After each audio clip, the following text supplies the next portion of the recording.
Hello friends of technology lover, how are you doing? Today we have a mini PC that promises a lot in power and performance in an ultra compact format. This is the Geekom A6 mini PC, a device with the advanced micro devices, Ryzen 7 6800H, Radeon 422 miles graphics, and up to 64 gigabytes of DDR5 RAM.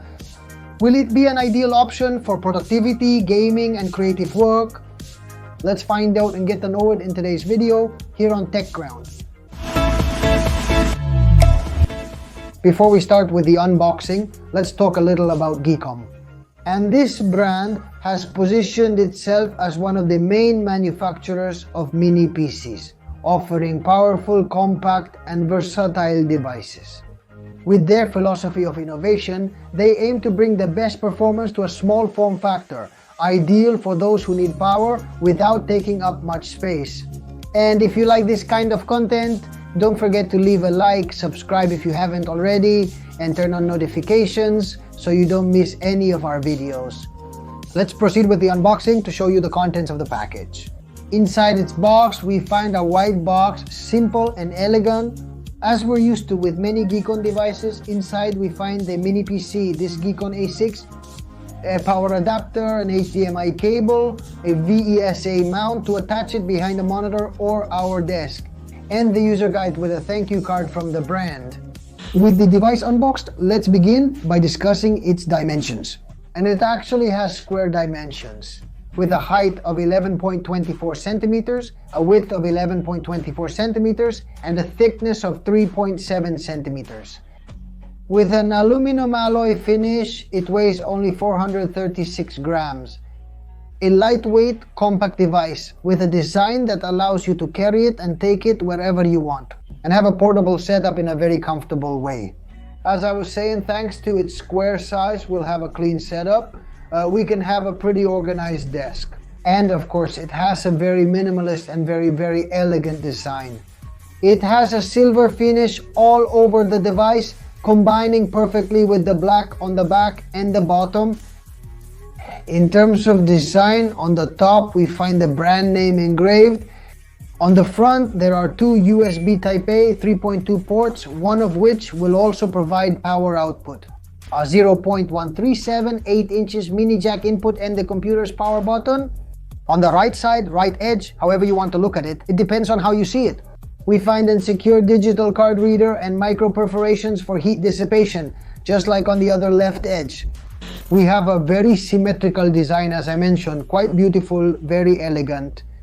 And now if we go to the back, this module is actually plastic, everything else would be aluminum.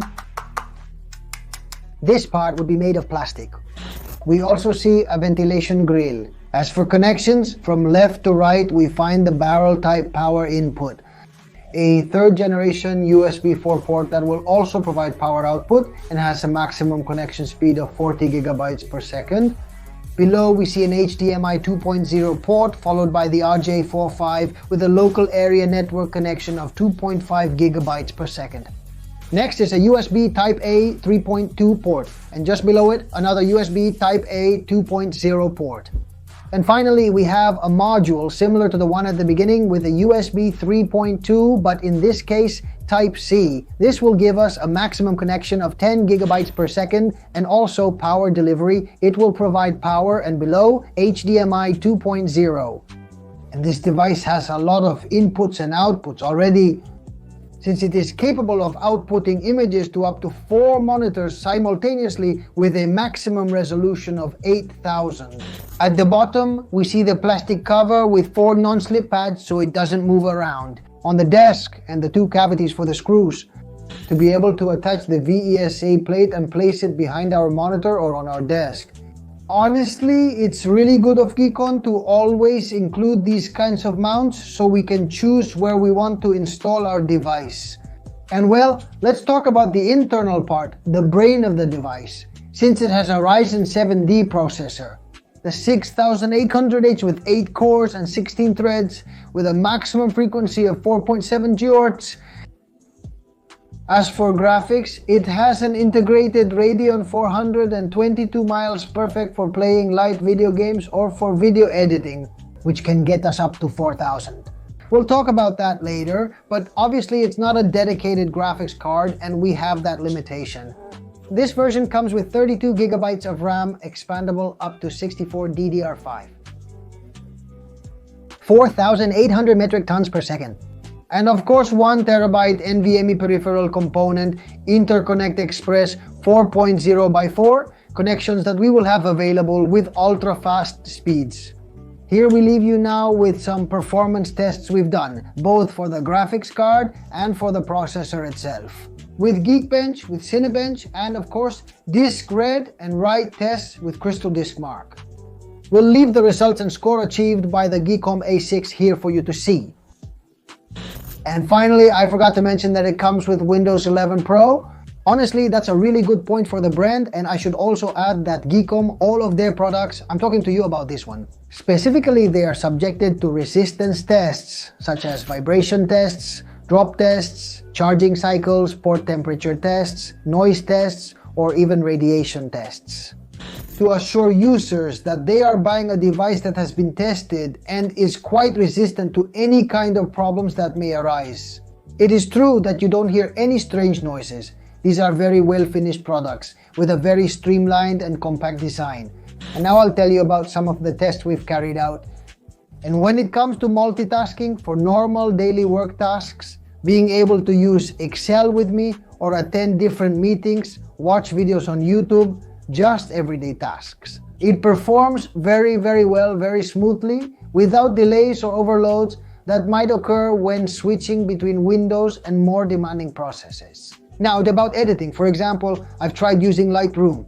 The moment I started to push it a bit, it is true that I noticed it slowed down a bit, but it still worked perfectly.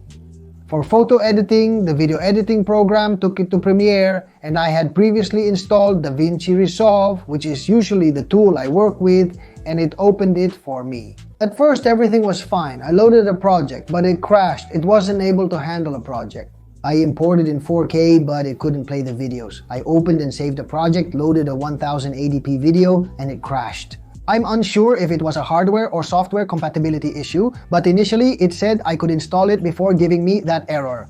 With Premiere, I haven't had any problems. I loaded it, I opened it. I've been doing some color tests. I've added some clips in 4000, and honestly it handled them pretty well. I'm unsure when we have an extremely large and heavy project that includes transitions and presets, which typically requires the most performance from the computer. How will it perform? Because I haven't had the chance yet, but overall, very well.